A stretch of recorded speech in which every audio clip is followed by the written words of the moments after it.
What up, my freaks? RuinusInsight here with part 2 of my Total War Warhammer 3 modded Nakai Old World campaign. So as we saw last time, we had a strong start with a lot of variety out in the swamps of the Badlands here around Old Strigos, fighting orcs, I was supposed to say orcs and greenskins, but orcs, undead, ogres, and dwarves to start, and we are still surrounded by plenty of different enemies all over the place. I am very much enjoying this particular start. Now I see Altharians nearby as well. That could be where we sort of end our advance towards this direction, which would be good. It's to the coastline anyway. But anyway. In terms of what we got to do this time around, well, continue on bonking our way through every enemy we can find. We're right beside 2 stacks, including this massive pile of squigs, and then of course the remnants of the Strigos Empire's, not much of an empire, but anyway, their forces, so hopefully we can take them both, move up here, and then start going through the Bloody Hands territories, while starting to work on our next army, which will be, well, possibly armies. I had some other thoughts in terms of what we want to do. Oh, and actually I just had another thought. We saw that the Skink Chiefs have this, Primal Vigor, which seems really strong. It makes me think that we may want to try to see about getting Skink Priests, or Skink Chiefs, rather, in pretty much every army. So I think what we'll try to do, at least, is go for the Skink Chiefs of Distinction again and see if we can't get another Skink Chief.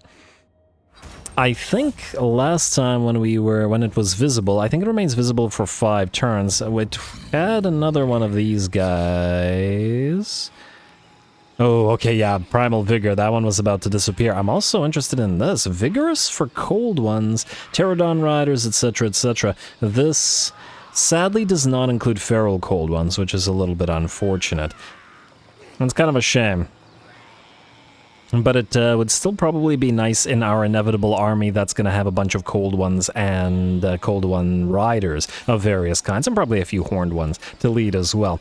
Sort of lizard cav army, and I'm going to enjoy that. But for now, we'll get another Primal Vigor guy up and running. Huh, you know what? They're actually quite cheap. Maybe we should just get the Born to Lead guy as well before they disappear. We can always delete him if we don't like him. I kind of like that. Let's do it. Let's get you Born to Lead as well. Vigorous. For the cav. Yeah, recruit. Why not? Alrighty, and then we can just level them up and do what we do. We should also probably then activate the Skink Priest thing to periodically make use of that. Anyway, in terms of what we got to do this turn, there isn't much, and I believe we are ready to end the turn. Before we do, one little bit of housekeeping. For those new to the channel and unfamiliar with the way we do things, we do a sort of engagement threshold thing to determine the length of campaigns and the length of the episodes. It's a little bit of an annoying sort of aspect to it, but you know, YouTube is YouTube, and engagement is just the way it works, so you gotta give praise to the algorithm and all that. So anyway, in light of that, if for example this episode gets 500 likes and 70 comments, the next episode will be the hour-ish, hour-adjacent, a longer episode, rather than the standard sort of 30 to 40 minute episodes, so on and so forth. So do keep that in mind if you like the longer episodes. For now, we'll go to next turn and start fighting again.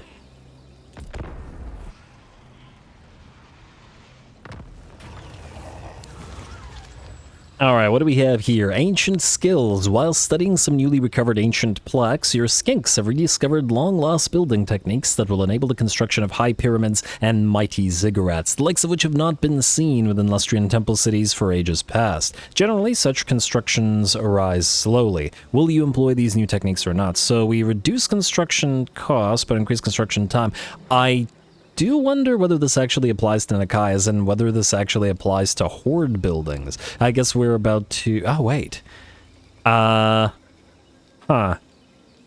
yeah, we should find out. The construction time's a little bit annoying, but his horde buildings are free except the main structure, but minus 30% from like 40,000 would be fantastic, if it is in fact possible to do that. So let's find out. I guess use the wisdom of the old ones. Hopefully it doesn't screw us over. And let's see. Yeah, it does. I assume this wasn't 36,000 before. These are all, I believe, free, so that doesn't matter, and they're still, by the looks of it, 1 turn, so... Can we make 36,000 gold in the 10 turns that it takes to get there? Somehow I doubt it, but we'll give it a shot. Anyway, the new skinks. I guess we'll put you both into this little army here. So you definitely we are keeping Recovery Man. And I just want to see if there's anything new. Interesting. Another Primal Vigor. We do want more of those, but anyway. You will go into Replenish Troops as well, and we'll put you into another army when we're ready for it. Nakai, you're going to get ready to move, and then you're going to get ready to follow. And I guess since...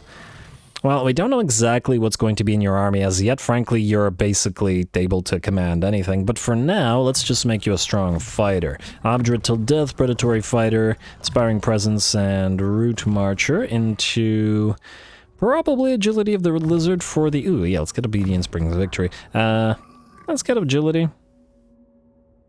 Missile resistance 10%, why not? Alright, and this guy will sort of keep following Nakai and leveling up for a little while. Anyway, we're going to declare war on this guy, and maybe ask the Exiles of Nehek to join. I don't know if it's a good idea to be super friendly with the Exiles, because a lot of factions do dislike them. Though, on the other hand... Let's see how much money they'll give us for it. Basically, 317. Alright, we'll do this, but I'm not super happy about it. And I'll think about whether we should keep on friendly terms with you. Or, you know, not. Anyway, Cytochrome, you're going to go right beside this little army right here. Ooh, wait. We gotta be careful about getting trapped in the area, the zone of control of the, of Morgheim, which is a distinct possibility as well. Wait. The Skink Chiefs also have levels, don't they? Let's get your Replenish Troops, a Dance of Death, and I believe I was doing Survivalist, so that hasn't really changed. And Survivalist, like so. Alright, let's see if this guy runs. Will he stay or will he go? He will not run. Lovely. I'm excited to see how all those skinks will fare against all of our Kroxigors. We are still damaged from the previous fight since we didn't manage to heal up, so we'll have to be careful about losing all those feral cold ones. I also got a pretty neat idea, and you guys let me know what you think, about how we might use the Warband system, and generally speaking, how we might deal with Nakai a little bit. And that idea is that we essentially use Nakai's army as something of a training army, wherein we have his various troops, and then we essentially shunt them to other armies, and then replace them with other troops that were eventually also shunted to other armies. This way it essentially will keep maybe half of Nakai's campaign with his army's troop types constantly changing. Of course, with the cohort of Kroxigors. Ooh, cohort of Kroxigors. But anyway, the cohort of Kroxigors... sort of remaining, but then other units being transferred to other armies. Kinda might be neat, because that way then Nakai's army will always feel a little bit different, having various dinos at different times, and etc, etc, etc. And just the thought. But anyway, we gotta wipe these guys out, so wipe them out we shall. Go.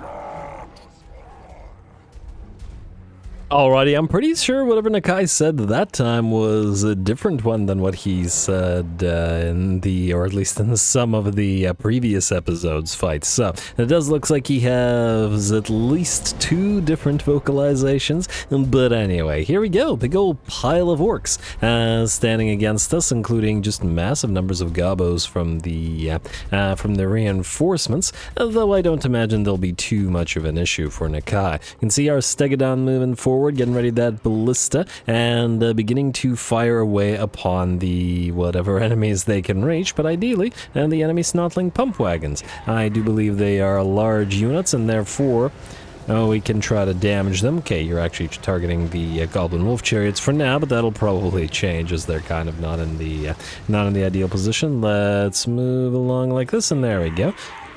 And try. Oh, wow. Huh, wait, did that actually hit this one? Oh, maybe it did. It looked like it hit here, but it looks like it bounced and actually ended up hitting the pump wagon. And did that one hit? No, it also did hit. Interesting. It's not killing any of them off yet, unfortunately. Maybe another shot will... there we go, got that one, and by the looks of it, at least 1 squig in addition to it. We can even see the ballista bolt as well.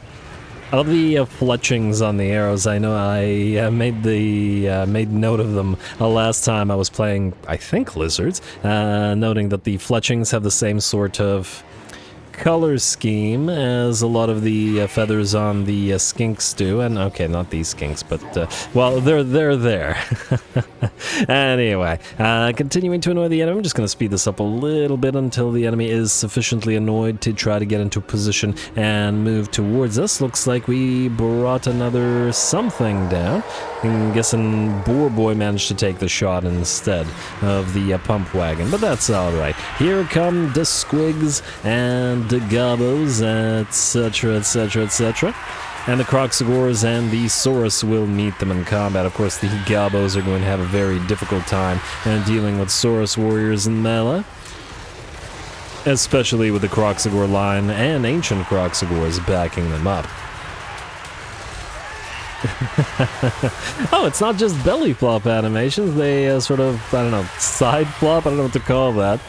Sort of a flying tackle, I don't know, body check, whatever. Anyway, we have debuffed the enemy significantly with that Curse of the Midnight Wind, meaning they are basically in on a sort of meat grinder situation. They run into the Saurus and the Kroxigors and just get obliterated. And of course, the same thing is repeating itself all across the battlefield as those fragile gobos and squigs are finding it difficult to find any kind of purchase amongst our units.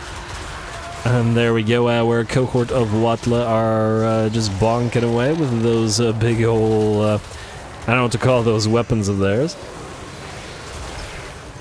But they work well, pretty clearly. Alright, and there we go. How are we doing here? The bounce power's at about, let's say 65%, maybe even 70% in our favor. We also have our reinforcements who have arrived, and just to make sure our Kroxigor Ancient had a little cohort of Kroxigors of his own, we did send a few more Kroxigors out here to try and help out. And hold back, similarly, more gobos and more squigs. All the while, those guys are being held back, we have our units of Feral Cold Ones who were up until this point hiding in the trees here, starting to move in and get ready to attack enemies. There are Goblin Archers to hunt down after all, and the Feral Cold Ones should be pretty solid at doing so. A sort of teal color scheme that the Gobos have in this particular faction. Kind of reminds me of the way the skinks look in the dark. Almost a similar color scheme. Although I do feel like all the color on the gobos and orcs is a little bit too uniform. I really don't expect gobos or orcs to be painting all their stuff that uniformly. But anyway, tribal markings or not, tribal colors or not, Kroxigor, Nakai is heading towards the enemy lord, who was up until this point in stalk, I believe, and thus couldn't be seen. But now Nakai has sighted him and is moving towards him. So, good luck, what's your name? Shirks Debossi Git? I don't think he's getting away from Nakai, and I get so much joy out of watching Nakai just smash his way through an infantry line like that. They try to stop him, but it's just not gonna happen. And the gobos look just so minuscule compared to the big boy. Nakai's such a scary lord, even from, basically from level 1. Oh, lordy. And the sort of punch to death animation you got. Alrighty, either way, the bounce power continues shifting in our favor, but it's at about 90% now. Another Curse of the Midnight Wind comes down. Not that the Kroxigor is needed to deal with all of the enemies. Oh, there we go. The Skink Priest has the similar color scheme of the feathers to the feathers on the fletchings.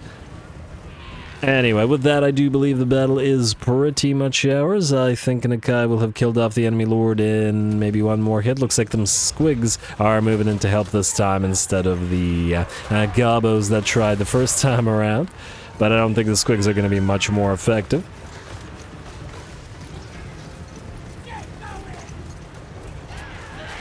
There we go. Alright, and with that, I do believe... Oh, he said get going because, I guess he wanted the rest of the army to get going. Although I just somehow doubt that the enemy lord would want to actually save him. He's also probably not going to get away. Nakai does run pretty darn quick after.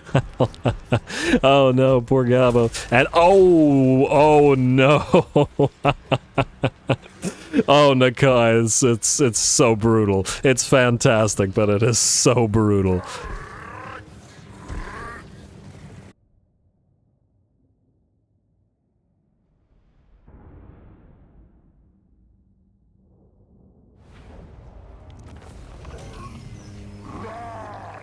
Alright, very nice. Our source took a few hits, but otherwise our damage was relatively minimal, though, yeah, the unfortunate aspect of that was we weren't really able to catch the enemy all that well either as they ran away, so I can't, well, can't do much about that, as I said. Might even want more feral cold ones, or just higher damage dealing chasers in this particular army. But anyway, Nakai, 14k damage and bonked apart the enemy lord, which is as he should. Damn, 265 kills and 26k damage on the cohort of Watla, and the Sacred Croxy is getting very close with 284 and 225k. Oh, damn, this Croxagore unit, 31k and 327, and beating the others. Very nice. Anyway, it's not a lot of money, but we are looking to make as much money as we can, though we will need to fight again, I fear, so I think we have to kill and eat, as we'll want to auto-resolve these guys as they run. I assume that Nakai will be able to... Okay, he's gonna get stuck in the zone of control, that's fine. We're gonna use Site of Crime here to besiege this. And... could actually auto-resolve it. Do we want to auto-resolve this, or do we want to fight it? I mean... We have fought these guys already, more or less. Wait a second. Okay, come here for a sec. Recruit Lord, I want to see something. Oh, we got Croc Score Ancients with recovery as well. Go figure. Although, if a single hero does give them that, then maybe not as good? I don't know. Legion of Chakwa are up and running, good. I want to see... Yeah, we do still have the Sotek Champion guy available. And Sky Marshal would actually work fairly well for the Feral Cold Ones and such army, although the buffs are relatively minimal. At least it's something. But anyway, for now, Skink Army is next, so we're going to do Sotek's Champion. I want you on field now.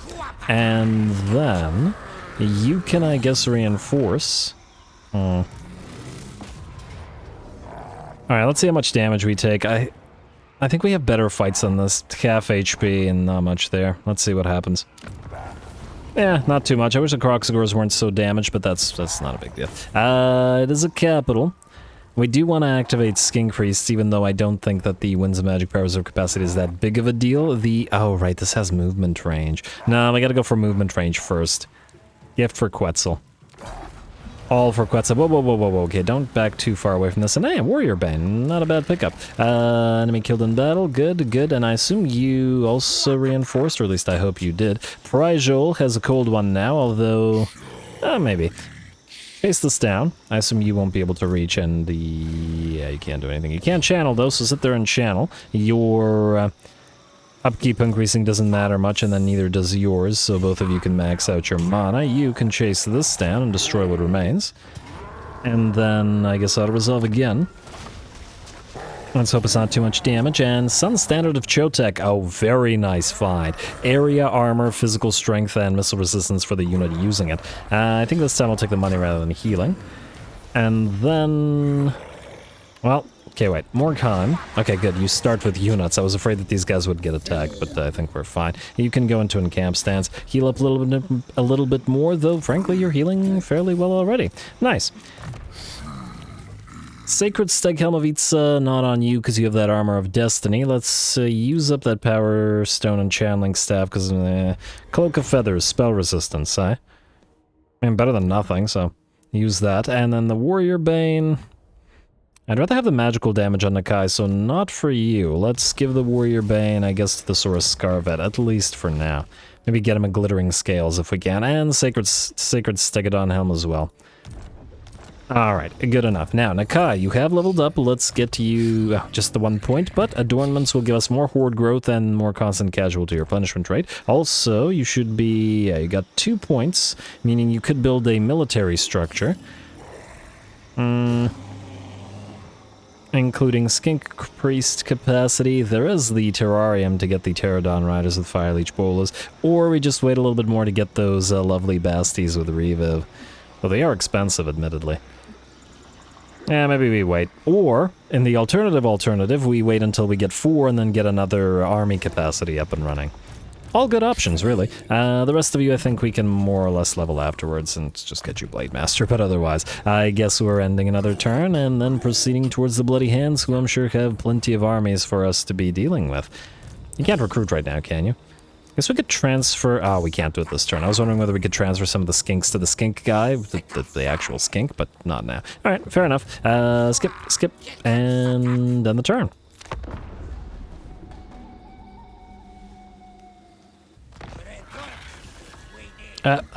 Servants of Quetzal. This gives us control +3 faction-wide. Yay! That'll be fantastic in any other Lizardmen campaign, but does nothing for us. A new decree has been passed, I will still read this, venerating the ever-vigilant Temple Guard, performing displays of their peerless halberd mastery in the central plazas of the temple cities. They swell with pride for their calling, and your people are energized like never before. Temple Guard recruitment costs have fallen, and control has risen faction-wide as a result. Faction counter Teep snatches it. Okay, well, you're about to die, sir. Let's move all y'all here. You and... Okay, you actually can't reach him. Alright, fine, fair enough. Go into March stance. Go here. And yeah, I have a feeling we're not reaching the 30%, well, the money needed to go to tier 4, but that's alright. Not a huge deal either way. Goodbye to the Strigos Empire. Just double checking, auto resolve available. Let's get the Sun Standard of Chotek on. Who's usually in the center of our line? Well, these guys are usually pretty central.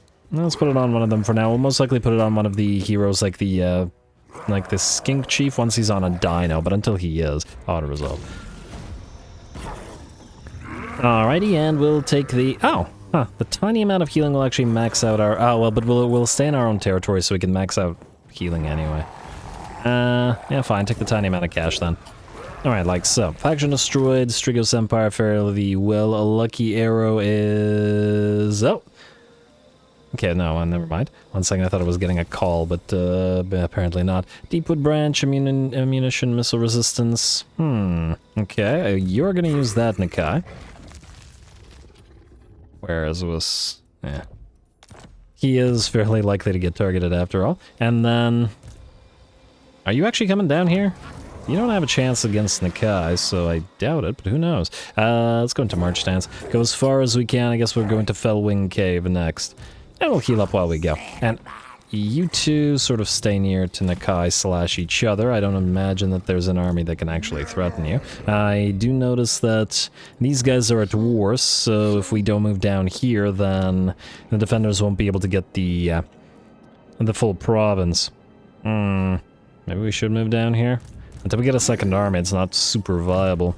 I will think about it. For now, Cold-Blooded Reflexes to make Nakai stronger, Demon Crusher to make Nakai stronger. Well, I do like the character aura leadership effect, but admittedly it's not going to do too much for us right now. KROAK are going to be rank 7 very, very quickly, so maybe we go through this. It's just that I don't know what exactly is later going to be in his army. We definitely know that Basties with Reviv crystals are.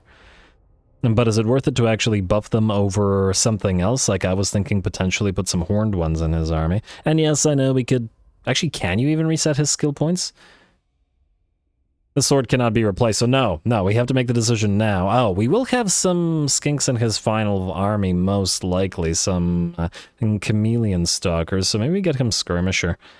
It also does give him the opportunity to use Razordons. Could use them for bleed and ranged with the KROAK, but once again, it does feel like we should use some skinks. Alrighty, fine, let's do skirmisher. There's good stuff in here, but we'll do skirmisher. Let's give him, you know, let's get 1 point in this for now. It's +5/+5, and it's a shame to lose Bone Crusher, but start with this. Causes terror, and melee tech +15 if you get less than 50% HP, and frankly, I doubt that that's going to happen. Alrighty. Otherwise, we'll skip, and there's no rights and nothing to do unless I'm mistaken. End turn.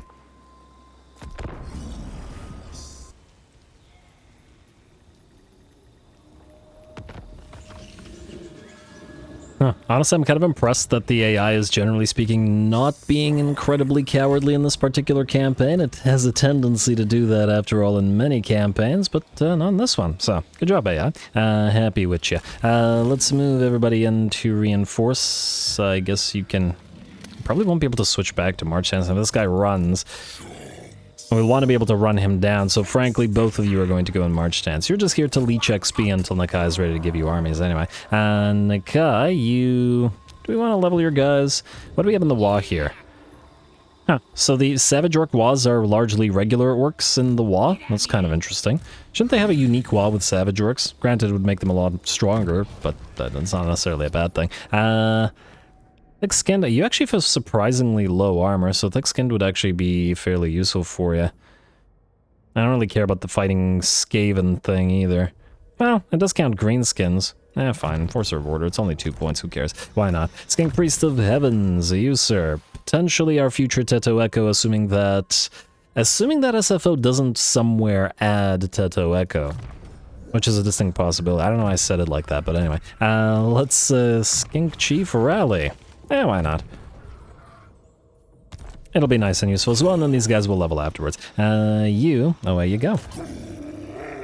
And they are not going to run. Lovely, lovely work, AI. Just stay there and actually fight. Before we get started, one other little quick thing of housekeeping. For those who haven't voted, please do vote for the next campaigns. Do keep in mind that the community vote will run till, I don't know, maybe 1,500 or 2,000 votes, something along those lines. But currently the top, I believe, 2 factions or 3 factions are very much neck and neck, and the top 2, generally speaking, campaigns will get the next SFO campaigns. And the same thing goes for the backers and patrons in your own vote. I believe the Mixus, Musion, and Grudgebringers and Marienburg are currently neck and neck. Frankly, we do really need one to pull ahead before we start on that one. But anyway, let us go. Nothing to do.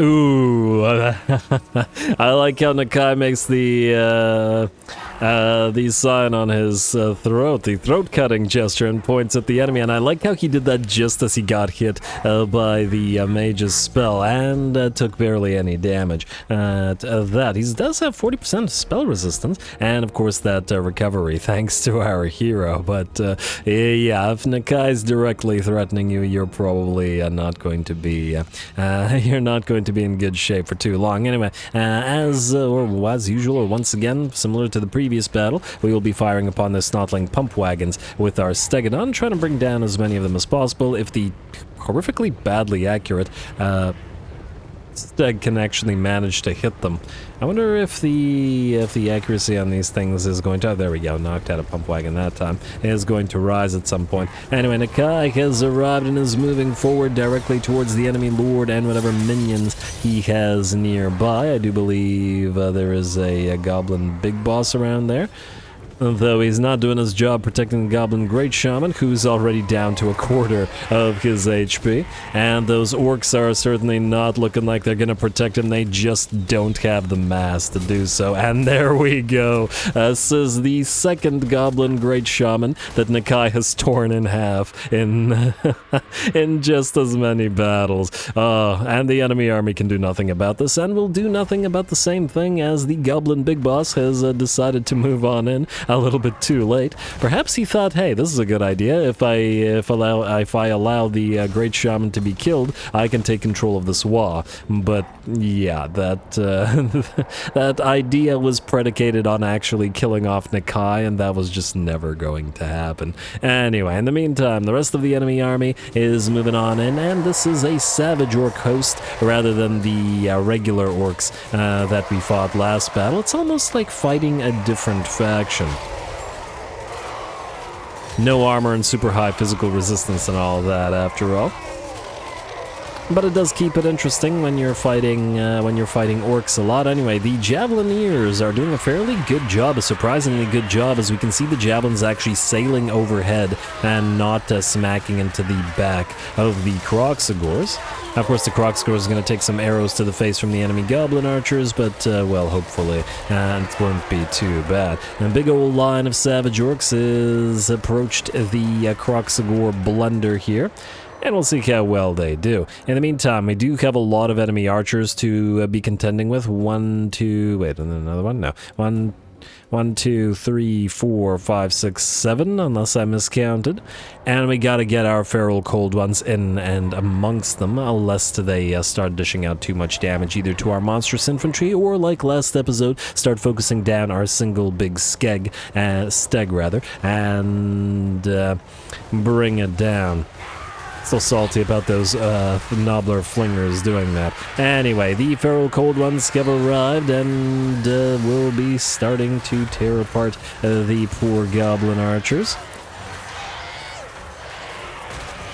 There's very few things goblin archers will be able to defeat in melee.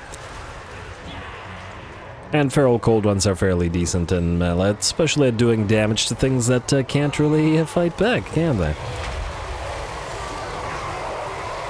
Although, once again, I did see in one of my campaigns a unit of Kosovoite dervishes of Kislev in vanilla lose against the unit of goblin archers in melee. And ever since then, I've had an enduring hatred of the Kosovite dervishes. There is absolutely no way a mounted horseman should lose against a pile of goblin archers. Just no way. In melee, I mean. Although I don't imagine that's actually possible in SFO, or well, at least it's not likely in SFO. You could probably buff the heck out of goblins and still make it happen, but I mean, and with sort of basic stats versus basic stats. Anyway, balance of power, about 90% in our favor now. Obviously, Nakai has defeated the majority of the, defeated the enemy, a lord and hero. Our Javelineer is still doing good work, chucking those javelins into Orc and Gabo alike. Alright, Skinks probably don't hate the Orcs nearly as much as they do the Skaven, but this will work as we prep for fighting the Skaven in short order. You can see our Kroaksagor Ancient doing the spin to win, and he does have all that fancy armor. You gotta love all the... well, just generally speaking, Lizardmen aesthetics are absolutely fantastic, but the armor on the Kroaksagor Ancients is great, and there's several variations of it as well, many of which we will see.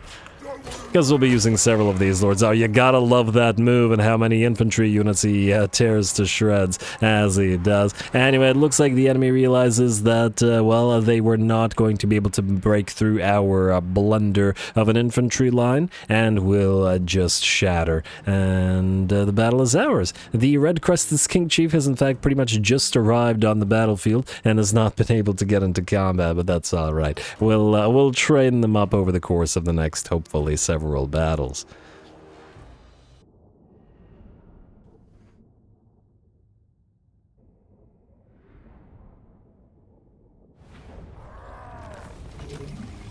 Alright, there we go. Another rather nice fight. Poor savage orcs. All that physical resistance and nothing to show for it. We are gonna take the money, though we can heal to full. We're pretty okay, and, well, we are trying to rack up that cash. Still seems somewhat unlikely, but we'll give it a shot. Anyway, our Orc Spain enemy killed in battle, Pterodon for some guy, and we can chase the army down. Lovely. Can you guys reinforce? By the looks of it, no, you can't travel that far. That's fine. Alright.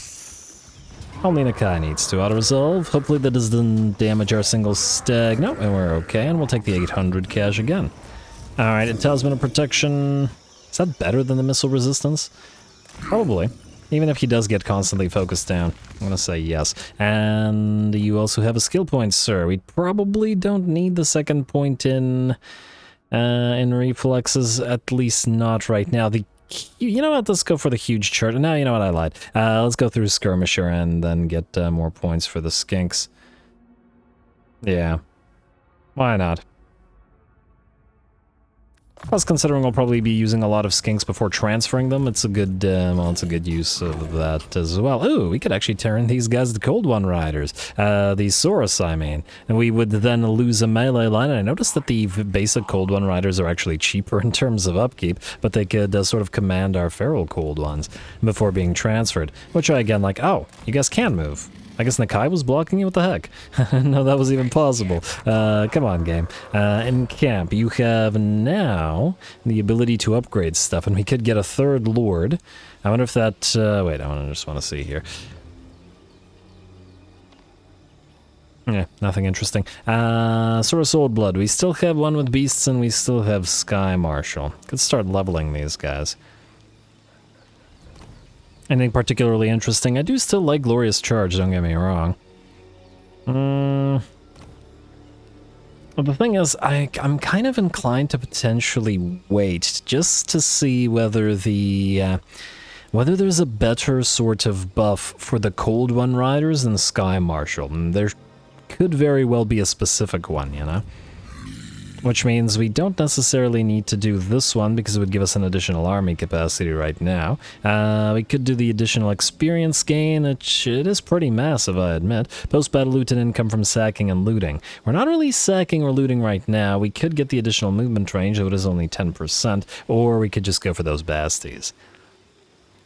Which we don't want to pay for right now, however. There is still that. I'm going to say the movement range for now. Frankly, we're growing fairly well and doesn't really matter over much. Recruit melee cav. We don't need the alignments either. Also, we need to... This is not a capital, is it? Alright, that's fine. Reek Marsh. I wonder if these guys will ever bother to actually try to take anything themselves, or whether they just will sit here and attempt to defend. They are the defenders of the Great Plan, and not, I don't know, aggressors of the Great Plan, after all.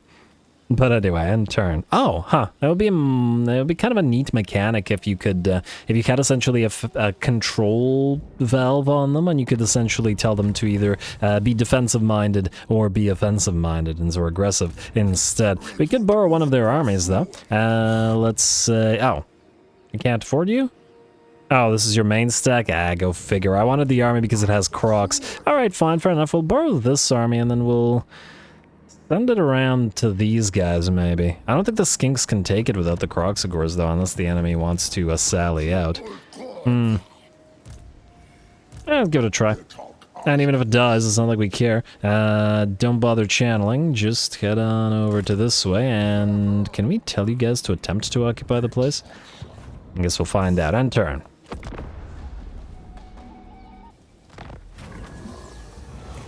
Alright, what do we have here? Wins a magic power reserve +8 per turn on armies faction-wide for 1,000 gold. It is gold that we want. I mean, a lot of the gold is gold that we want, but that's pretty good. I'd love both armies to be maxed out. Let's also give this a read. The discovery of an ancient plaque has revealed lost knowledge which may increase the magical effectiveness of the great Slan mage priests. Not by much, but even a small geomantic advantage may contribute to the advancement of the great plan. However, such things are expensive to research and so must be carefully considered. Will you commit your precious resources in furtherance of the old one's designs, or is such a minimal gain not worth the cost? Commit. Nakai.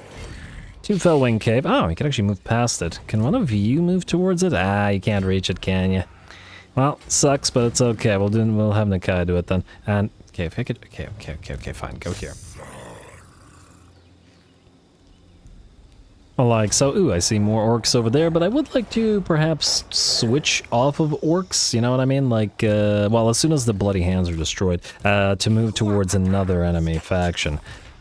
And just to keep it nice and, varied. There we go. Alright, you are all in. We'll auto-resolve. I assume nobody will die, and hopefully nobody will get significantly damaged. I mean, it's a tiny little army. And we will go for Quetzal again until 2 more. Quetzal it up. Alright, Scroll of Blast, Potion of Toughness. That's for Nakai. Not that he's not tough enough. One of the very few lords that I just send in pretty much immediately to dual enemy heroes within the midst of the enemy army. Which I would do usually in a later portion of a campaign. Oh wow, these guys still have a lot of territory. Can you maybe occupy this place? What's a likely... Huh. There are no targets currently of it. What are you talking about? There's a target right there, dude. And it's... okay. Alright, you start moving towards these guys' territories, I guess. Or maybe we just send you up here first. Kind of hard to move through all these marshes, isn't it? I guess it's another nice thing for Nakai to have the... to have that jump around stance, the tunneling stance. Anyway, you guys move past this. Follow Nakai. Alright, and then I guess we're going to Bloodfen first, and we'll see if we can stop by the Blood Marshes, something along those lines. Guess it's another end turn, and yeah, we're not gonna make it. To make use of that construction cost -30. Hopefully it comes back. I wonder if we can get a lot of money by taking Nakara here. The Skaven and Ogres and Dwarfs are in the mountains as well. That could be nice. And just for some variation. I was gonna go after Kugath, but then he's pretty far. But anyway, end turn.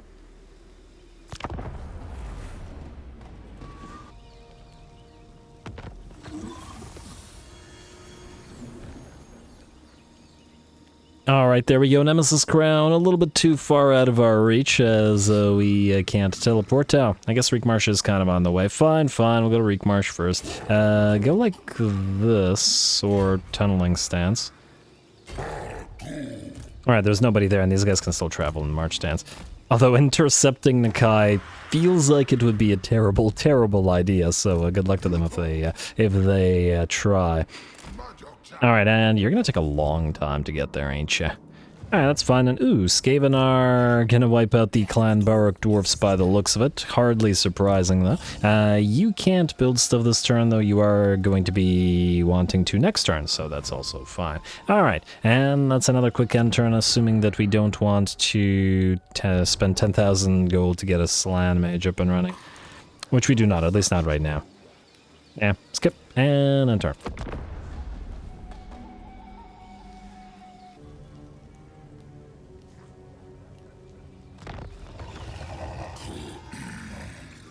Alright, there we go. Nakai, you are going to... Wait, actually, how far can you move right now?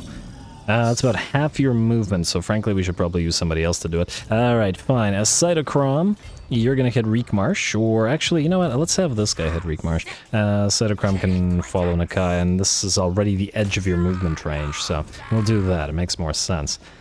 Alright, like so, and look at this silly little garrison that they've got there.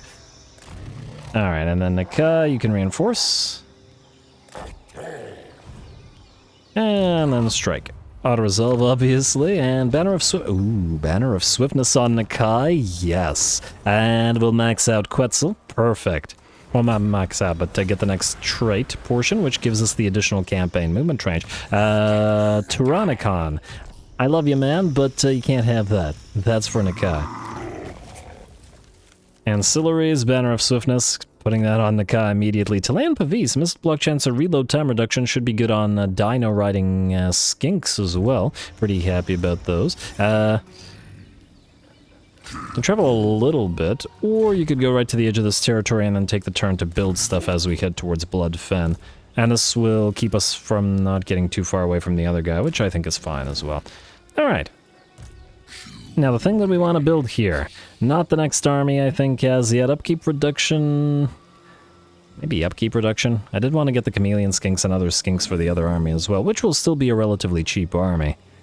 Hero capacity, I'd love it. Unit experience gain. Oh, that's another reason to potentially use Nakai as a sort of army trainer.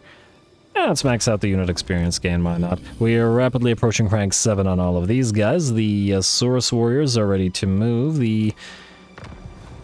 Wait, you go from a Skink cohort with Javelins to Skink Skirmishers? That feels kind of weird. Because Skink Skirmishers are worse than Skink cohort with Javelins by, I would say, a fairly considerable amount, but not that it matters over much. Anyway, nothing to do otherwise except move you. I hope I don't forget to move you. Okay, moving this way. And then you're going to try to move towards Fellwing Cave, but once again, these guys don't seem to be doing anything at the current time. How much territory do you have? 3. Oh, there's another territory up there. I'm not so sure that we want to go all the way up there, but I'll think about it. We could just peel off towards the ogres and the Skaven, which would be fun. Though I'm a little bit wary of the Skaven coming down here and taking things from our little minion faction, but it is what it is. End turn.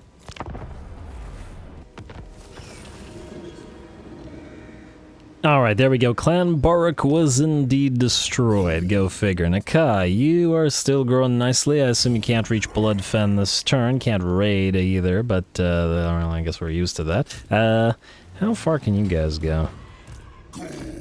They're probably going to have something of a difficult time keeping up with Nakai to some degree. Alrighty, go. Well, let's go here. Just make sure that you're near enough to him. Go here, and you really need to use the tunneling instead. Oh, what's the likelihood of you getting intercepted? I'm gonna hope it's not gonna happen. Okay, no, good, we're good. We're good, nobody panic. You could get attacked potentially. Nakai, move back here. There we go. Keep both of these guys safe, at least for now. I was about to say, Warzag, you really shouldn't have declared war on us, but he didn't. We declared war on him. We also got a good amount of Old One's favor, should we want to use it. We could get a hero up and running. We could get another sequence of restoration. Certainly a possibility. Make more vassal tribute, although it's not that much, so it wouldn't significantly increase anything we get right now. Unbreakable for Kroxigor Ancient, Missile Resistance, and Regeneration for Kroxigor Ancient. Ooh, that'll combine nicely with the Recovery, though I still feel like that should be available to Nakai himself. Anyway, and just hold off, I guess, at least for now. I don't see the need to use anything here. We could get some Blessed Cold One Spear Riders, but again, wait. Blessed Kroxigors are already available? That's interesting. I thought they would only come available when we reached sort of this portion. Blessaurus Spears with shields, and Blessaurus Warriors with shields. I feel like we should get at least one Blessed Kroxigor, but again, the expense right now, so keep going.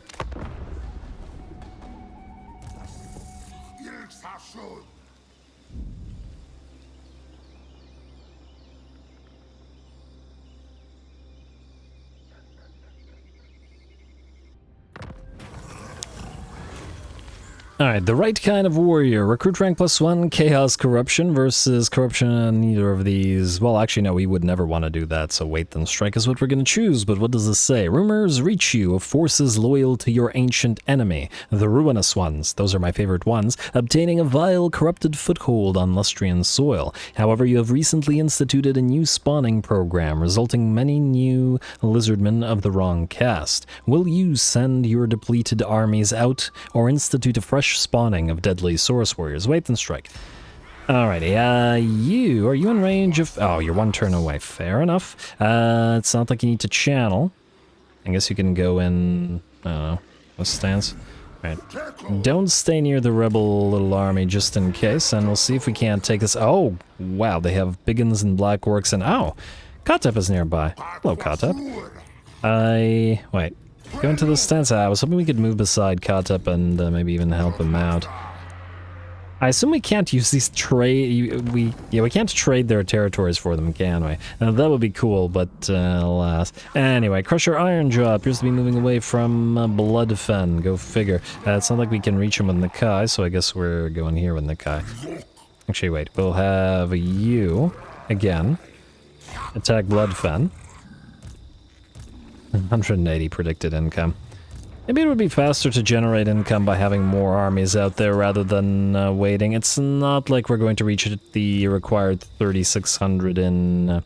or 36,000 in the 3 turns that we have left.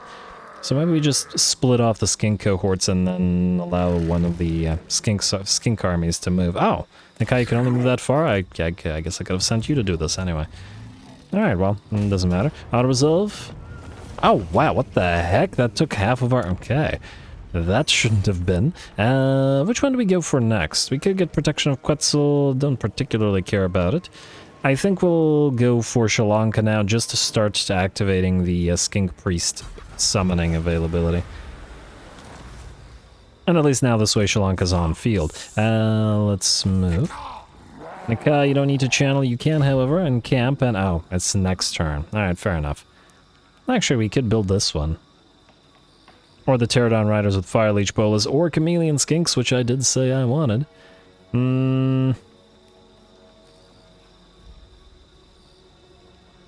Our Leech Bolas are shockingly cheap to upkeep. You know what, let's get the Terrarium then. I mean, it's not like we're gonna do another army right now. Well, the upkeep reduction, but it's only an extra 2%, which is barely anything. Yeah, let's do it. Fire Leech Bolas, it's time. The Skink army might need some, the Kroxigor arm, or the other Kroxigor leader army might need some. Generally, they're awesome. End turn.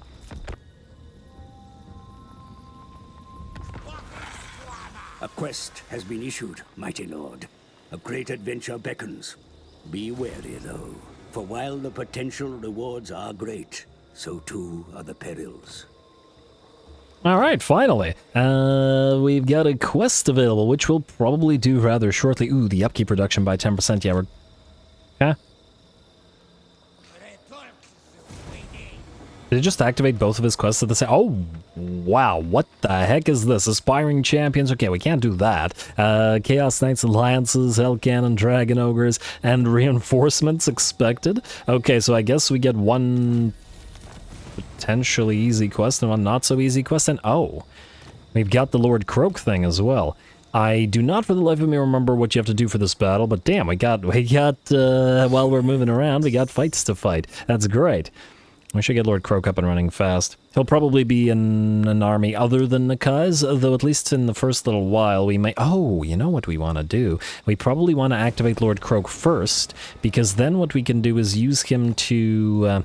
use him in Nakai's army for Nakai's quest battles in order to get the massive amount of bonus XP. And we'll give those a read before we fight them. But yeah, I do like that. I like that a lot. Alright, we need to figure out how we want to do this. First of all, Nakai, you're going to start moving towards Dragonhorn Mines. That has not changed. And you guys are obviously going to want to follow Nakai around. As one does.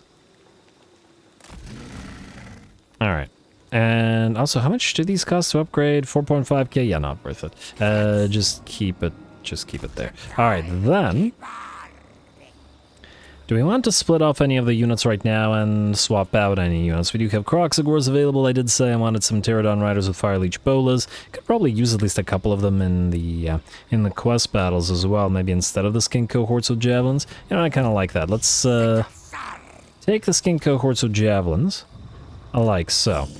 We'll probably just upgrade these two Saurus Warriors to Cold One Riders, because we're going to be looking to split them off rather soon. Though... then we'll have no Saurus frontliners, but you know what? Keeping it interesting and all that. Go for it. Alright. I like it a lot. And then Nakai, you will build at least 2 Fire Leech Bolas. Immediately. What the heck? The game wasn't letting me click them. 2 Fire Leech Bolas. Anything else we should build here? Oh, we don't have the Chameleon Stalkers up and running yet. We could build them. We could build the building right now. Maybe build one more Skink cohort with Javelins. Nice for now. And yeah, we could go for the Chameleon Stalker building then. Or the Reviv Crystal building. You know what if we need the Reviv Crystals for the Lord Croak fight? Once again, I have no idea, and it could be deceptively difficult for all I know. So yeah, let's get you Skirmisher upgraded. Keep on buffing those Skinks up, and then you're recruiting here for 1 turn. We could also transfer another unit and recruit for 2 turns instead, but it's all good. Alrighty, and let's also see whether the orcs are going to be non-cowardly again and will actually move towards us. And we'll be doing those quest battles rather shortly. And ooh, full ogre stack, although surprisingly damaged here. Holiday retreat. That's funny. And yeah, this Skaven army, or this Skaven faction, will probably be doing pretty good. How are we doing out here, incidentally?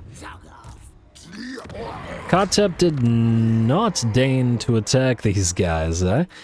Yeah, sadly this army won't win, just there's no way that they bring down the Savage Orcs, or not the Savage Orcs, the sheer amount of Orc Boar Boy Biggins, the Black Orcs and whatnot. So what's the best way to do this? I guess we could go down here and go after this territory. Might be the way to go. Let's do that. I was hoping that what would happen is Kotep would be staying near the place, and then we'd simply be able to move and reinforce Kotep and fight together, but he doesn't seem to be wanting to do that, and probably going to be difficult to get these guys to do anything either. Also, let's take a mission. Alright, they're worth the same amount. so that we can borrow another army. Oh, actually, how long do we have this army for? Another 4 turns, not too long. If only they had a caster. If they had a caster, I would have fought that fight. Anyway, let's skip and double check the rights again. Non-replenishing army of units, blessed units will spawn for the defenders of the Great Plan at their capital. What does that do for... Wait, for the defenders of the Great Plan, meaning not for us, meaning we'd want to borrow the army, but we probably want to then pop this when the income is up and running. Yeah, that's probably what we'll do. Alright, for now, let's end the turn, let's wipe these orcs out, then let's do a quest battle.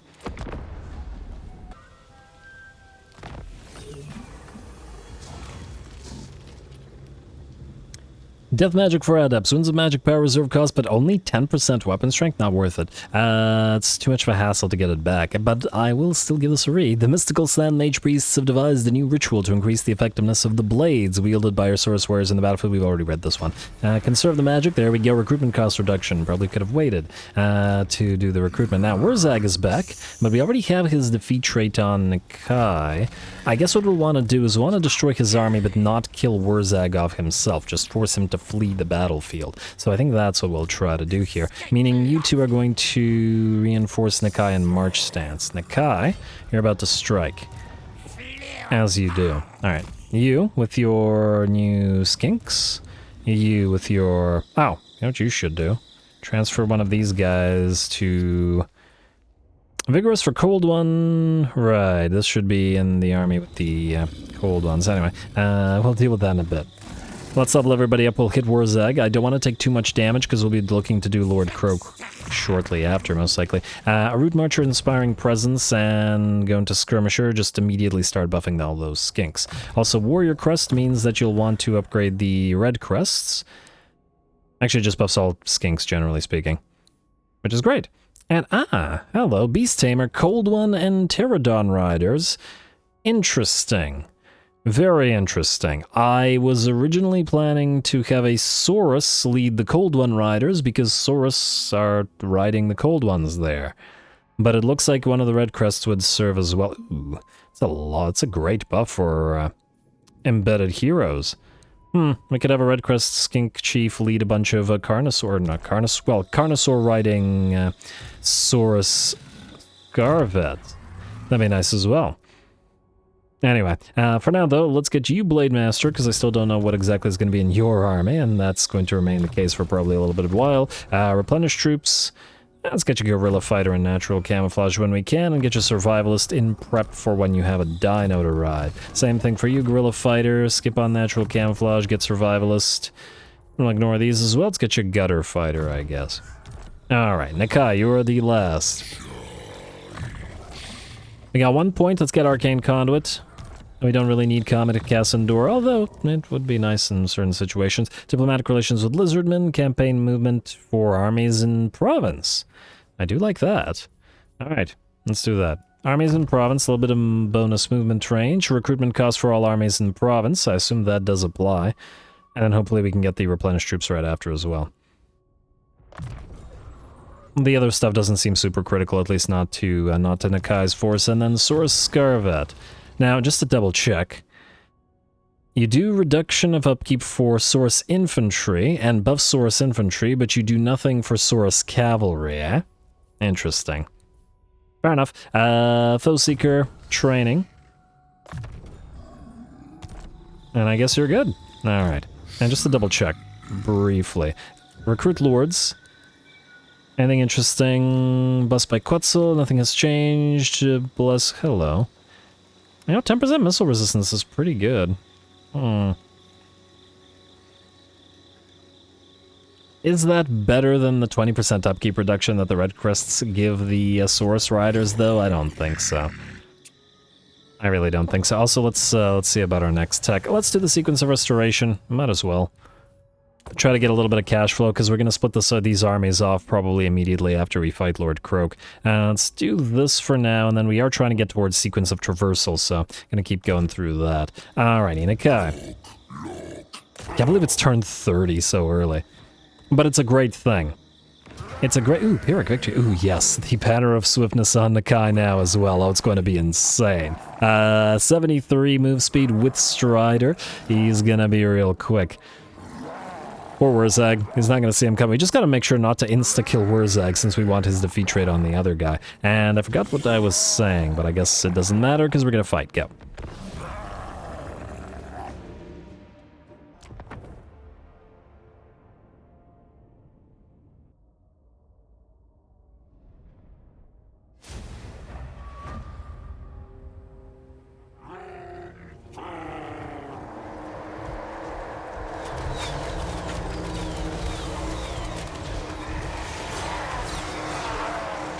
Alrighty, here we go, Nakai. This time we'll lead the Kroxagors directly into the fight rather than, at least in the first few seconds, going after the enemy lord. Warzag is the one we're going to be dealing with this time around, and, well, dealing with again, I should say.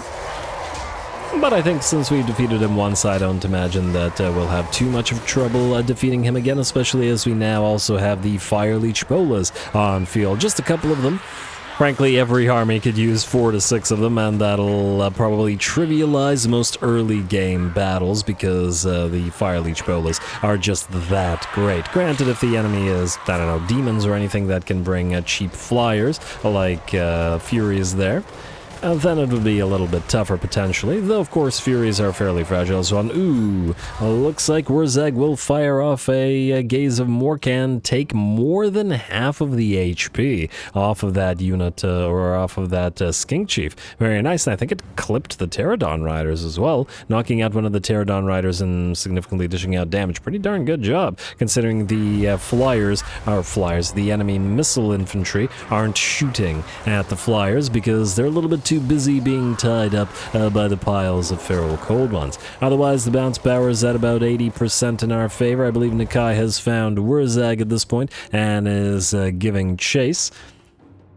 And of course, now Nakai has Wayfarer, so he has Strider and massive acceleration and deceleration bonuses. So I'm curious what the purpose of the deceleration thing is. Alright, well either way, Warzag stands absolutely no chance here. Then he's wavering, he's terrified, and he's broken, and he's running, and we're just gonna let him run. Like I said, I'd like to get his defeat trait on one of the other lords, if possible. And it always feels like just as the enemy lord starts running, that's when they seem to activate their Wa. Though probably for a second time this time around, admittedly. Anyway, the bounce power is at about 90% in our favor now. We are not maintaining an ordered battle line, just having the Kroxagors run around all over the battlefield, trouncing whatever savage orcs they can get their hands on. Frankly, the enemy army should probably be booking it on out of there fairly soon. Considering that Warzag is already out and there's, well, basically nothing they can do about the Fire Leech Bolas. Ooh, does look like one of our units of Feral Cold Ones took damage. I believe this unit rampaged and thus, well, took damage. Although, admittedly, unlike the Goblin Archers, the Savage Orc Archers, and generally Error Boys of any kind are decent melee fighters. So maybe not decent melee fighters, but can actually hit. They got 42 melee attack after all, and 52 weapon strength. So they do hit you pretty hard. It's just that they take hits pretty hard as well. Anyway, with that, rather quick this time around, Warzag's army is obliterated, and the battle once again is ours. Very nice. His faction is probably soon to be done. It's kind of interesting playing against the Savage Orcs, or specifically Warzag, because it feels like when you play Warzag yourself, I mean, abusing the insane physical resistance that you've got on your units, it always feels like easy mode, but the AI can't really seem to bring them to bear in, well, in a effective manner.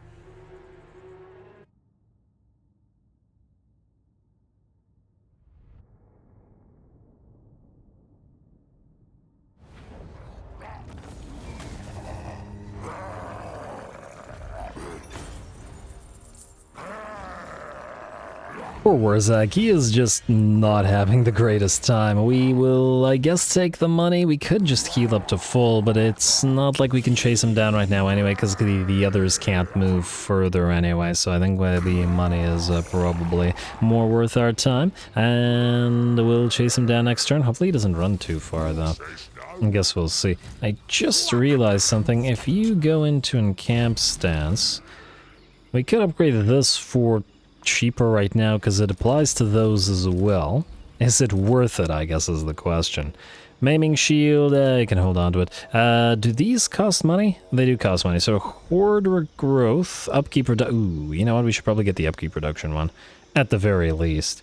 Let's do that. You get the upkeep reduction thing, and you get the upkeep reduction thing, and it's probably not worth building the operational ziggurat up. At least not yet. Although the increase to horde growth is nice, I admit. On the other hand, horde growth doesn't matter over much to these guys, does it? At least not a lot. We could at least do the training hall for both of them, though. You know, let's do the training halls because they will need casualty or punishment rate in both of their armies. We may as well get it up and running for as cheap as possible. We don't need to have the recruitment thing there, at least not yet, however. And Warzag, we're gonna have to let you live so that we can hopefully acquire your defeat trait on one of these guys. Nakai, stay where you are. We'll go for Dragonhorn Mines and maybe Warzag next time. We will... Oh, here. We could recruit something else. Alright, skink. Huh. Out of curiosity, is it just skink infantry that gets the buffs from this? All skink infantry, yes, okay. So, yeah, you're gonna want...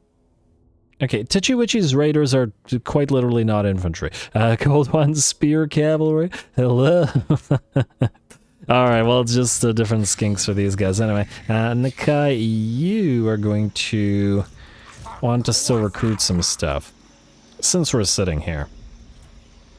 Oh, we can't sit for 2 turns. At least not right now. But we do want the Basti with Reviv, and maybe the Arcasotek as well. Okay, what we really want is 2 Basties with Reviv, but we can't, we can't. I don't want any skink cohorts. Let's get some red-crested skinks for the skink army, so let's build 4 of those guys. Oh. We probably won't have the 4,000 requisite gold that we need right now. Getting a little bit too expensive since we built some upgrades. Because we could just do 2 unless somebody is willing to give us a ton of cash. Exos of Nehek, Bloody Hands want us to peace out, but they're barely willing to offer us any cash. And then you're willing to peace out as well, but I'd really rather just raise another temple to whomever. You got 3 turns. They're being besieged by the tiny little rebel faction. I go here. And we'll hit this place, and then this army will disappear rather shortly, but it is what it is. I wonder what the exiles are doing. Anyway. If we just have room to build 2, unless we want to... No, we can't, alright. Transfer to Tyrannicon. Actually, Tyrannicon, I would like you to move further. Closest to these guys as possible, then take the Skink, and take the... I guess we could do the Pterodon Riders. And do the Pterodon Riders. We'll probably take them back, but for now we need to recruit. And then we will go 1, 2, 3. Oh, we can do 4. Okay, okay, fine. We'll do 4 then. And also, before I forget, you... Born to lead, Vigorous. Whichever army has those Fire Leech Bolas is the army that's going to... Well, it's probably actually going to be your army, so for now, then just stay where you are. Alright, Nakai, transfer 1 more thing, then. It doesn't really matter what. Feral Cold One. Like so, then we'll build 4 Red Crests. I really just want this army to be able to peel off fast as it can. Alright, skip. And on the turn, we'll take Dragonhorn Mines, we'll heal up to full, and then we'll go for Lord Croak. I better forget anything.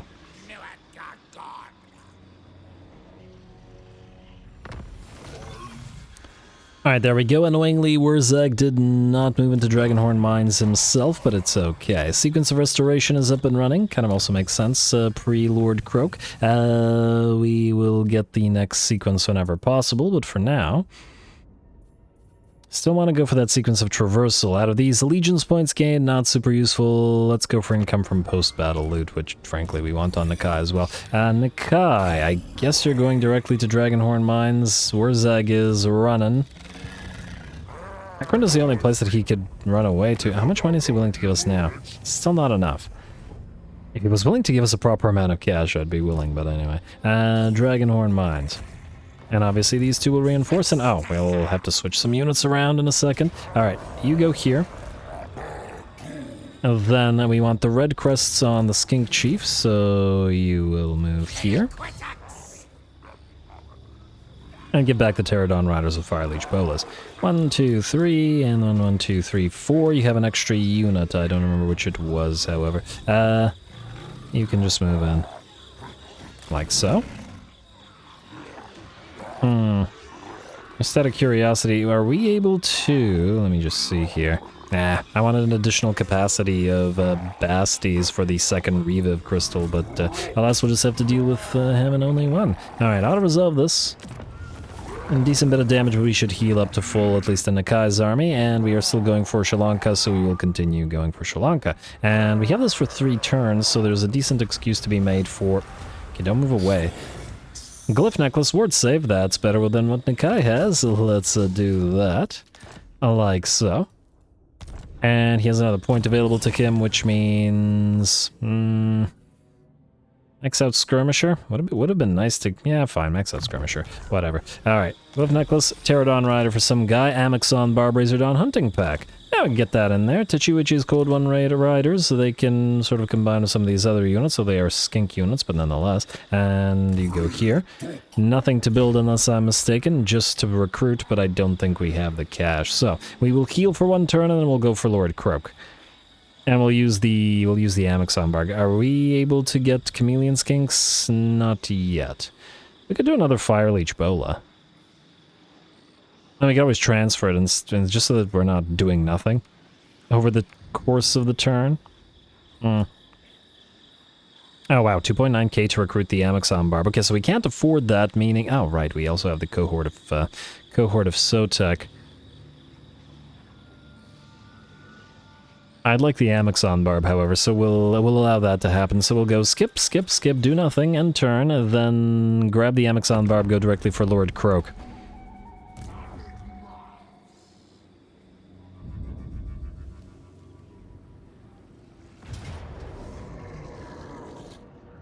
Oh, and I completely forgot about this little fight between the little skink army and the garrison here, which means we're actually going to fight this first before going for Lord Croak. Should be fun. Go.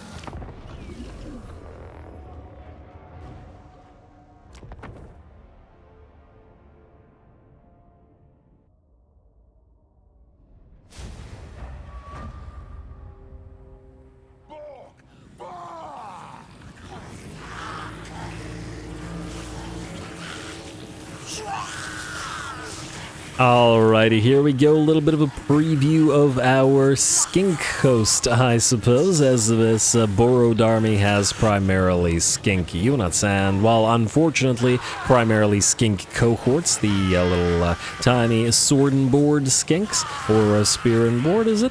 Or cudgel and board, perhaps? What do they count? Yeah, cudgel infantry. Yeah, the skink cohorts are absolutely terrible, and half our army is made up of them, so we do have to be very careful here, as we could very much lose. Not that we really care, because it's an allied army, but it would still be nice to take this settlement using said allied force.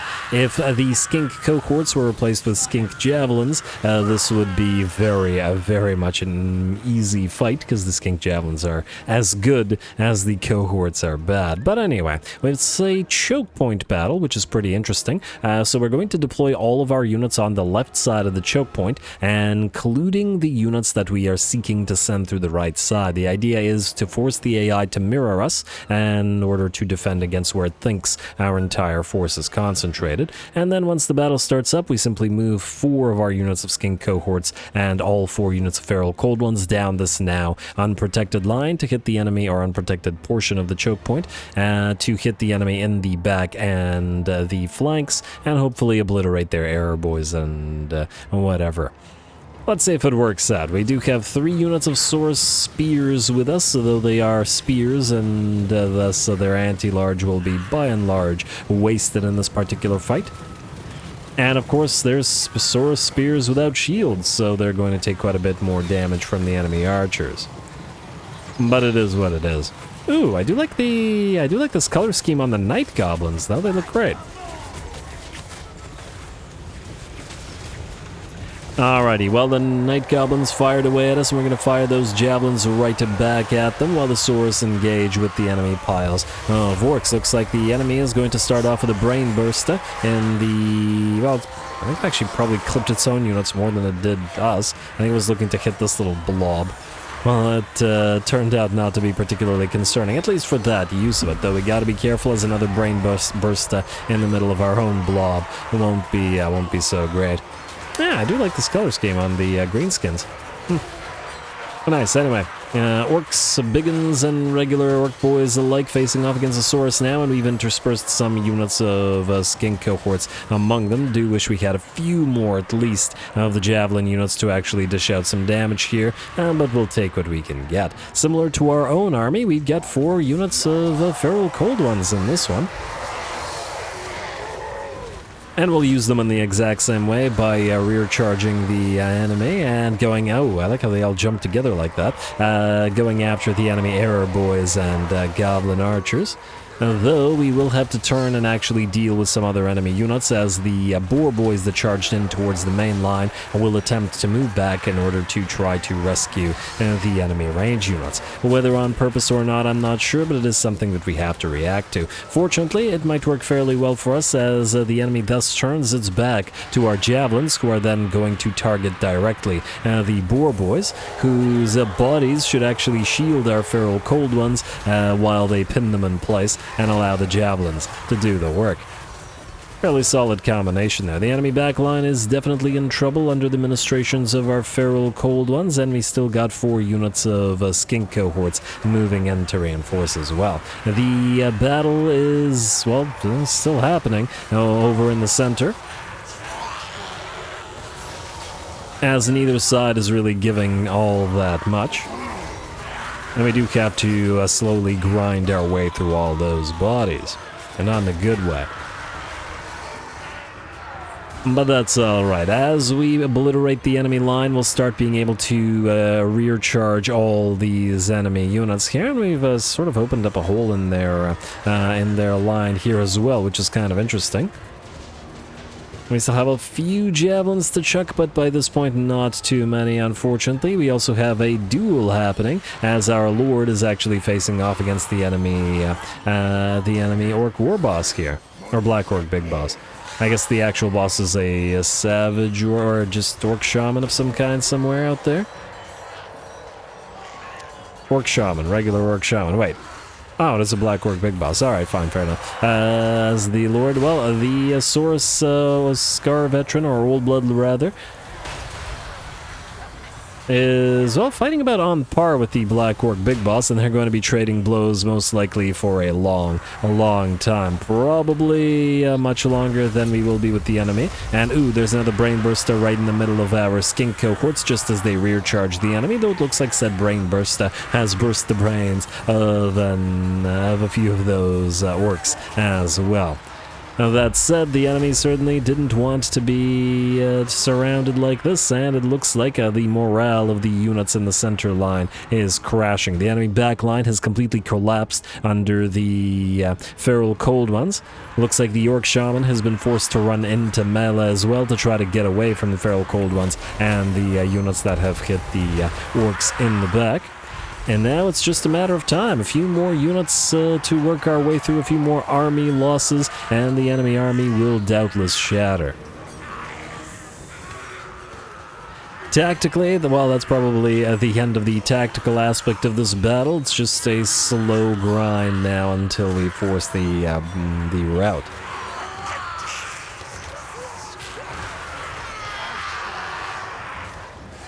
I do, once again, always enjoy how much longer the battles are in SFO.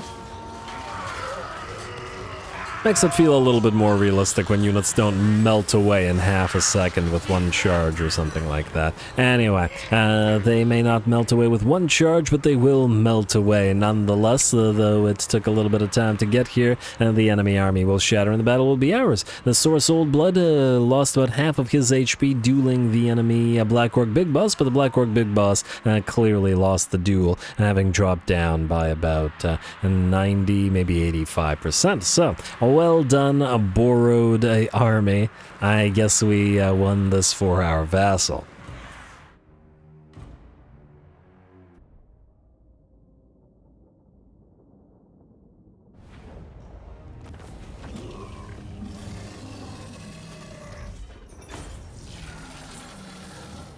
All right, very, very nice. And, well, our minion lord leveled up and his army didn't die, so it'll certainly take. And wait, if we take this, we can, all right, good. Give for Sri Lanka as well. A little bit of free cash as well, good. And I guess you're stuck here for the next 2 turns until you get transferred back.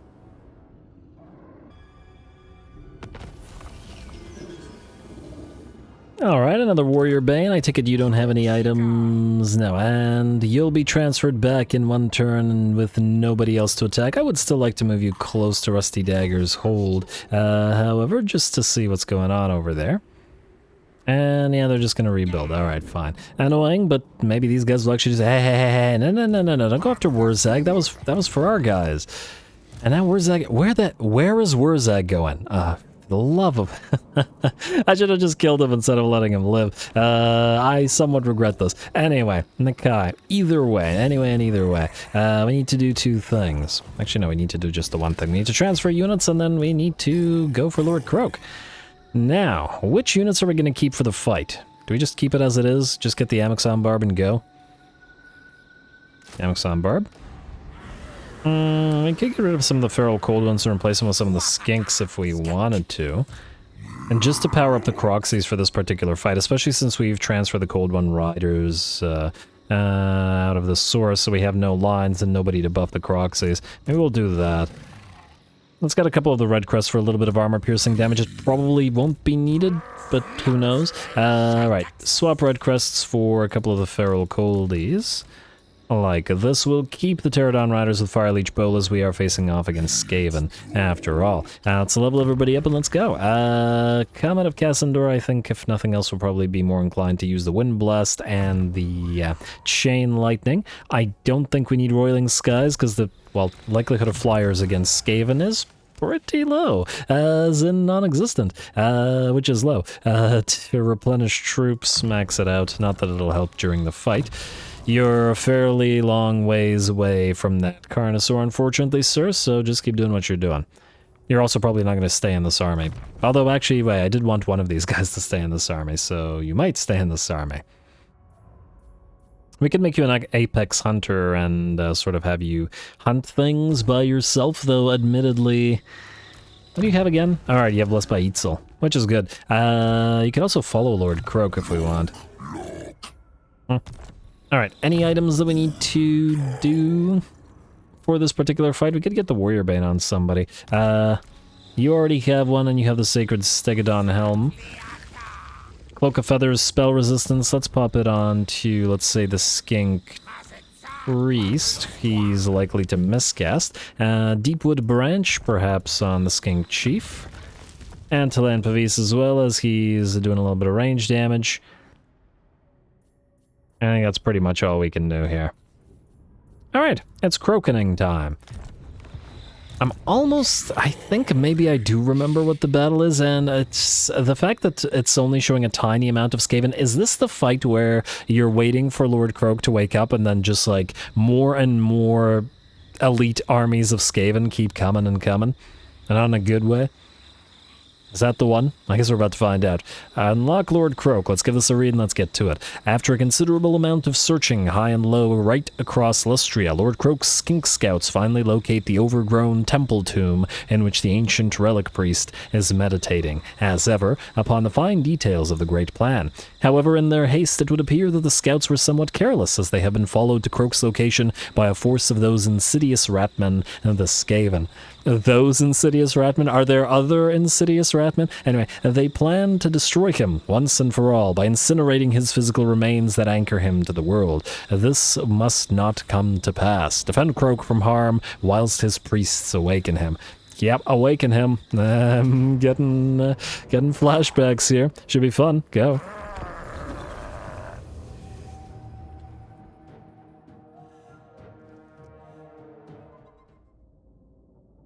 There are few proponents of the Lizardmen's cause more powerful than the venerable Lord Croak, deliverer of Itza, said to have been taught the ways of the winds of magic by the old one known as Tepok. The stoking of Croak's relics into an active state will likely have a profound effect on the fulfillment of the great plan.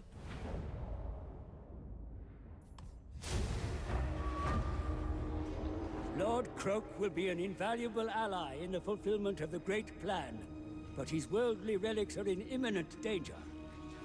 The Skaven approach Nakai. Prepare yourself.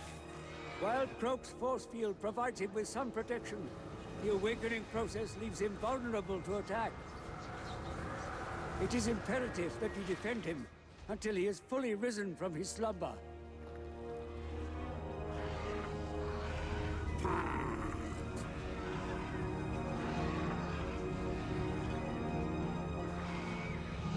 Oh, I miss the Advisor Man. Bring back Advisor Man. Anyway, here we go, and this is indeed the map that I was thinking that it was. I know this battle. Lord Croak is up there, and we're going to have to wait for him and the reinforcements that he will inevitably bring to arrive. But first of all, we will have to work our way through 3 waves of Skaven, each wave deadlier than the last. The first one should be a relatively easy one, but, well, we still have to be wary, as we'll have to maintain enough HP to deal with whatever other Skaven things come our way. And I do remember that the last time I played this, there were Warp Lightning Cannons and Warp Log Jezzails. I don't know in which wave, but it's certainly something we will have to be very, very wary of. Anyway, enemy army is heading directly towards us, but that's just fine. Nakai's waiting here all by himself. Though not by himself for too much longer, as the Fire Leech Bolas are getting ready to fly overhead and annoy those Skaven.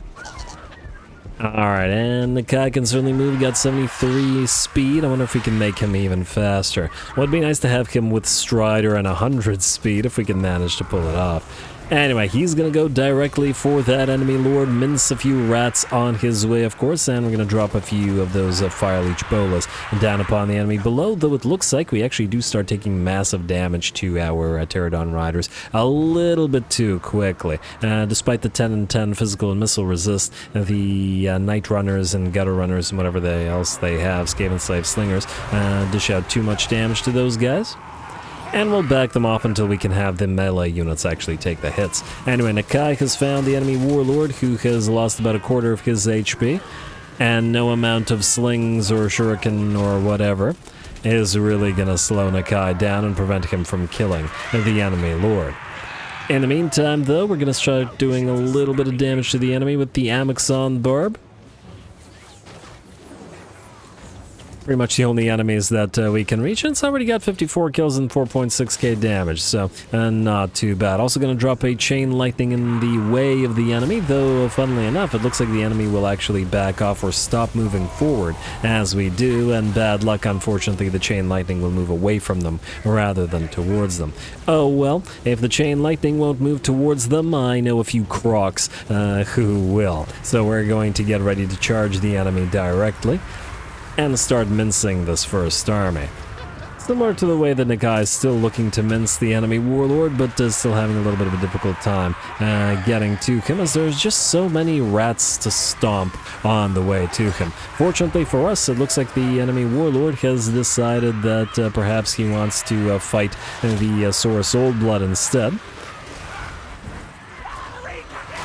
And the Saurus Oldblood will pin him in place until Nakai moves on in. There's the Amixon Barb. Oh, it also does a sort of spin roll into the enemy blob. Oh, I like that. Huh. I wonder if the regular Razordons do that as well. Gonna have to double check on that. They'll fit nicely in with the Croxagores if that is in fact something that they do. Anyway, Amixon Barb is having a pretty good time at 125 kills already. Though the first enemy reinforcing army has arrived, and I see some rat ogres in the distance, some halberdiers, as in some storm vermin.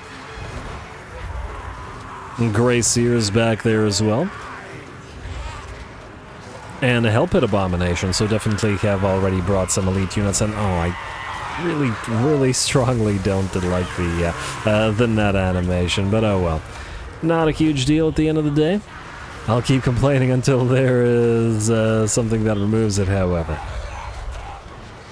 Alrighty, and it looks like most of the first enemy army has been destroyed as soon as our fast movers arrived in the enemy back line, stopping those Skaven slave slingers and the knight and gutter runners from firing at the fire leech bolas.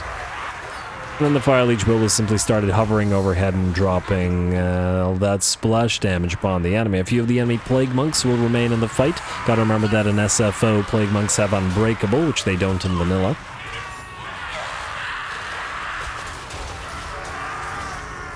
But they may be unbreakable, but they're not unstompable, and most of them at this point have been crushed. Very nice. I'm gonna get ready to move towards the second enemy army. Nakai is chasing after the enemy Grey Seer, who has already lost about half of his HP and gets trapped upon some more Croxagors.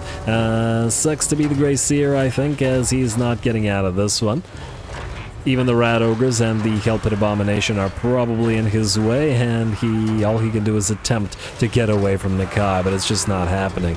He also does not move fast enough to run from Nakai either, and Nakai will bring the big bell down.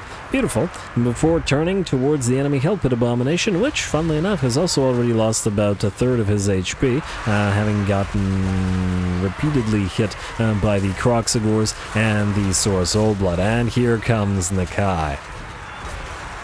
Alright, a few bonks at that Hellpit Abomination, and it's down to a third, maybe even a quarter of its HP. And though it is much larger than Nakai, admittedly, it doesn't really make him look small. Go figure. Anyway, the Curse of the Midnight Wind comes down, every enemy here debuffed, and it'll allow us to obliterate that abomination and just that extra bit faster. Down it goes, disgorging the piles of Skaven slaves. And the battle is very much not yet ours, as there is another wave to go, but this second wave is, by the looks of it, suffering greatly. Fire Leech Bolas have now positioned themselves quite well, and I was thinking about the prospect of combining them with some Croxagors in our second army, led by our Croxagor Ancient, and we can see pretty clearly here that the combination does work very nicely. Enemy are trapped against the Croxagors, or pinned against them. And of course the Fire Leech Bolas dish out massive damage to the infantry, but aren't really a threat to the big old Croxies. Alright, very nice. And it looks like the enemy Clan Rats and the enemy Storm Vermin are destroyed, with the third and final enemy army having arrived. And yes, I was correct about the things that it brings. It looks like we've got Warp Lightning Cannons, we've got Warplock Jezzails, we've got Rattling Guns, and fair few of all of these guys as well. Plus some Doom Flayers, the enemy Lords riding a Doom Wheel. There's a separate Doom Wheel. Quite a lot of elite units, I gotta admit. For a relatively early quest. Luckily for us, this is certainly something that Nakai and his particular army type can manage.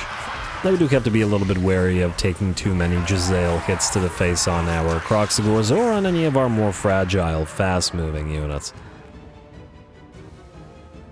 Alrighty, even if we do have the Cold One Riders here as well, I kind of like how we started with 4 units of Feral Cold Ones and 2 units of Source Warriors, who over time leveled up and then became Cold One Riders. Feels like it makes sense. They just took the extra Cold Ones from the Cold One packs. Alrighty, anyway, I'm going to speed this up once again a little bit as we get ready for the enemy army to move on, and we are backing off all the way to the edge of the map because we know that Lord Croak, as soon as he awakens, will bring his reinforcements to bear. And we may as well allow some of those Temple Guard to take a few hits from the enemy. Can't be getting shot up too much by the Rattling Guns and Jezzails, as otherwise we might have to spend more than one turn healing. Anyway, Nakai heading forward once again, going directly for that enemy Lord on Doom Wheel, and taking off about a quarter of its HP with the first hit or hits. I'm not sure Nakai is capable of delivering only a single blow with that big old bonker of his. And Lord Croak has moved in to help out, obliterating a unit or possibly 2 units of enemy melee infantry with the Deliverance of Itza. And Nakai's still very much on that Doom Wagon, which seems like it cannot escape, trapped against all the other Kroxigors. And down to, I believe, 1 hit away from being destroyed, and down it goes. Another Chain Lightning comes down and hits an enemy unit of Storm Vermin with halberds. They are anti-large after all, but we also wanted to block them off and prevent them from doing anything at our Feral Cold Ones, which are going to charge the enemy Rattling Guns and the enemy Warplock Jezzails. Some of the Jezzails have managed to fire away, and some of the Rattling Guns have as well. We can see that both the Feral Cold Ones and Cold One Riders over on the left flank have shed about a half of their HP. But it just wasn't enough to stop their charge, and it looks like they're amongst the enemy weapons teams now, and of course, said weapons teams aren't going to be able to fight them off in melee. Bounce power is rapidly shifting in our favor, especially with the massive pile of Temple Guard that Lord Croak has brought. And Storm Vermin, while being the best infantry for the Ratmen, have absolutely no chance facing off in a one-on-one against Temple Guard, much less Temple Guard supported by Kroxigors.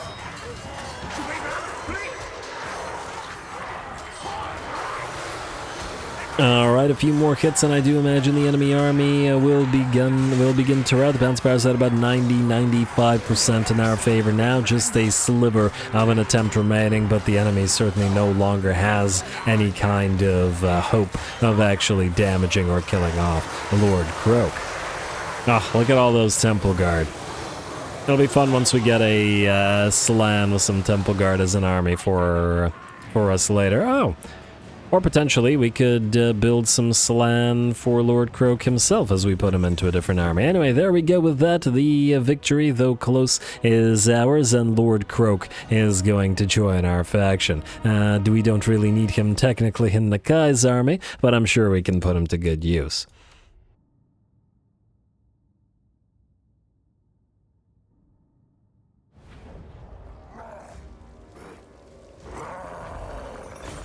Alrighty, there we go, with looking slightly dicey at the end there when the final army appeared with all those Rattling Guns and Warplock Jezzails and all that, but we were able to overrun them, especially with the help of the giant pile of Temple Guard. Not that they really did much of anything. Lord Croak still managed to rack up a decent amount of kills. Nakai, 357 kills, 39,000 damage, and by the looks of it, more than anybody with the sole exception of the 2 units of Fire Leech Bolas, but against Skaven, they're pretty much the perfect units, so that should hardly be a surprise. We will take, I think, the money once again.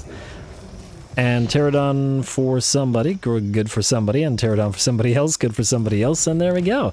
Plus 5,000 gold, and Lord Croak unlocked. He's going to... Okay, good. He did appear on top of Nakai. I was a little bit worried that... Oh! Our movement range got screwed by that, meaning... Well, actually, you can reach this army, though I'm willing to bet that they will try to run away. Either way, Nakai, give back the units of red crests to the skink guy. We'll probably get some other units in here to train them up and get their veterancy high. However, we don't have a lot of space. Alright, fine. Let's just get Lord Croak in your army for now. Replenish troops. Alrighty. I guess you have to pick between training and replenish troops, so we already have... Well, technically we already have both, so it doesn't really matter over much anyway. And he does start at level 1, but since Nakai does have 2 quests available to him still, we can fight both those quests with Lord Croak and his army, and just generally sort of train Lord Croak up. It'll be a bit of a while until we can get him in his own sort of stack, though the skinks are fast approaching their own capabilities. Oh, damn, 170 for red-crested skinks? That's expensive. That's really expensive. Shockingly expensive. Go figure. Well, we'll just use a little bit more in the way of skink cohorts with javelins, and then as soon as Nakai can build chameleon skinks and stalkers, we'll send them their way as well, which will be pretty soon by the looks of it. Anyway, folks, with that, I think we're out of time, and I'm going to have to call this episode here. Next time, we will probably stop attacking the orcs for a little while. Let's kill these guys off, then move through the mountains, fight some Skaven, and then start looping back around like this. Until we get multiple armies, we're kind of moving in a sort of... I don't know, How do we go? We went like this? Yeah, we're kind of moving in like a little vortex pattern, creating our own little vortex in the middle of the, or maelstrom in the middle of the Reek Marsh. Anyway, more Nakai to come, so stay tuned. Don't forget to leave those likes and comments below, especially the threshold for the longer episodes if you're into that sort of thing. All glory to the algorithm, and thanks for watching.